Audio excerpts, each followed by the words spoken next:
गधी का दूध पिया है क्या, जो पीछे से वार करते हो? बदला बदला बदला, हमें बदला चाहिए। क्या बदला बदला बदला बदला? क्या तुम्हारा यार है जो सुबह को एक बदला शाम को दूसरा बदला है? It calls revenge. और ये उसी से लिया जाता है जो कांड करके निकल जाए, और कांड तो तुम्हारी विकास वाली सरकार करके निकल गई, लो अब उससे बदला है। अरे हम तो चमाट भी मारते हैं तो हाथ पे ISI लिख के मारते हैं कि मुंह पे मार्का पड़ जाए और दुनिया देखे कि ये हम किए हैं, ये हम नहीं किए हैं। या तो तुम्हारी सरकार चुनाव की खातिर कर गई, या फिर वो मजलूम कश्मीरी कर गए जिनको तुम 70 साल से मार रहे हो।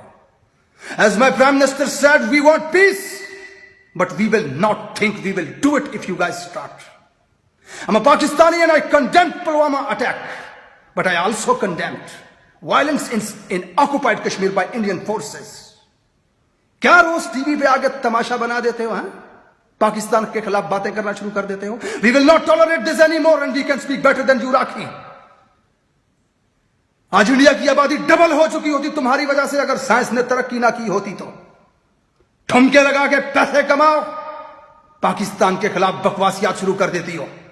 तुम्हारी मिसाल उस वेश्या जैसी हो गई जो बाजार में अपने कपड़े फाड़ के चीखना शुरू कर दे, हाय मैं लुटी गई, मेरा बलात्कार हो गया, और इल्जाम ISI पे पाकिस्तान पे लगाना शुरू कर देते हो।